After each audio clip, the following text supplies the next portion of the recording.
In today's video, we're going to be talking about the Orange County real estate market and what kind of trends we're expecting to see in 2023 and actually what's happening now, so you can get a better idea of what's happening in Orange County.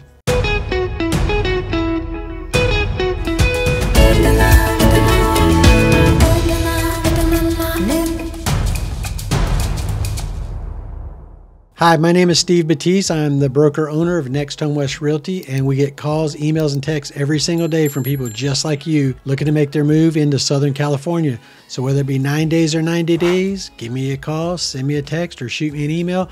All the information is in the description below, and I'd love to help you out. As we know, the real estate market is always changing, so it's good to keep up on the trends and predictions. So let's get into it.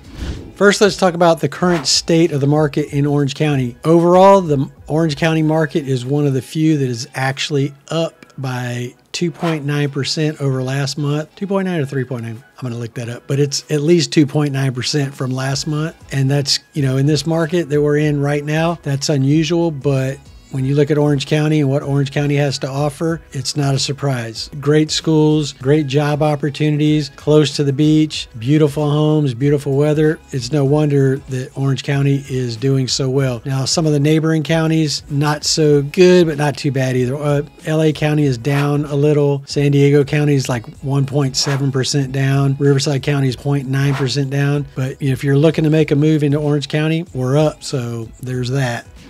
The next thing we need to consider are interest rates. The interest rates are historically, right now they're about 7% in that range, which historically is not a bad interest rate. I mean, you talk to people that bought, 10, 20 years ago, they were looking at 10%, 15% interest rates. So 7%'s not bad. What's happened over the past couple of years, we've been going through, I don't know if I could say COVID on here, but let's say COVID, I might get hit for that. But going through COVID, the interest rates dropped down to 2%, 2.5% range, and a lot of people got spoiled. So now that they're back up, everyone's freaking out, and it's causing the market to slow down. It's kind of like, we lost a bunch of jobs during the pandemic, and now all the jobs are coming back, and, the president's taking credit for creating all these jobs, when in reality, we're just going back to where we used to be. So interest rates are always going to be a factor, especially on a higher priced home. But when you consider that home prices are still going up, you can always refinance if those rates go down. But if you wait long enough, the price is definitely going to go up.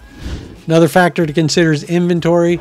Inventory is a little low. It's actually starting to increase right now. I think, during the first few months of every year prior to the pandemic, the inventory has always gone down in December, November, December, and then started coming back up February, March. And then as you're getting into the summer, people are starting to move, kids are getting out of school, so now that families can move. So you always see an increase, and then once you get back to the holidays, it starts to go down. So what we're seeing right now is pretty normal. The inventory's, starting to come back up. It's not back to where it was last year, but remember, last year and the year before were unusual for the real estate market. People were offering $200,000 over asking price. It was really crazy. I think things are starting to normalize right now, so we're actually starting to see things pick back up, and there are a lot of buyers coming back out. Open houses are being, becoming busier and busier over the past few weekends, so everything's starting to look good.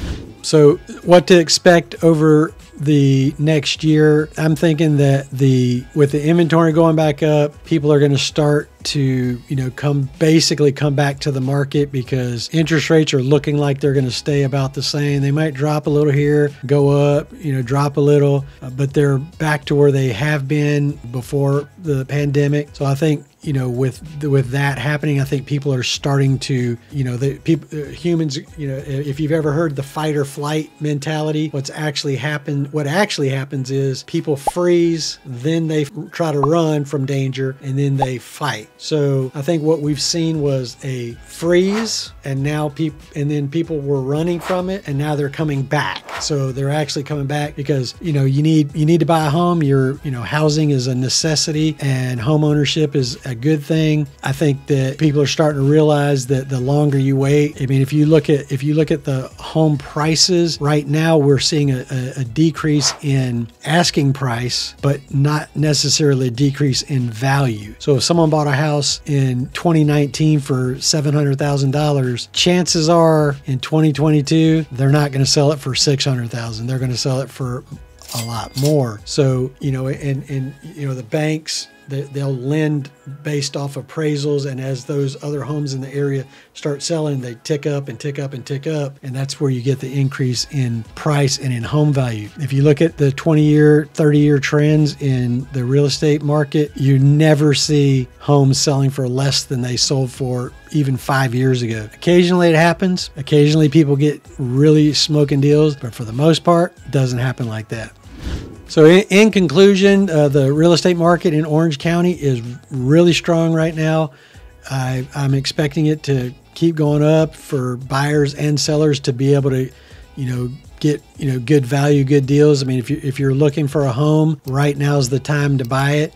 If you're wanting to sell a home, again, we're seeing an increase in buyers out there. So if you have any questions or you need anything, just give me a call, shoot me a text, or send me an email, and I would love to help you out.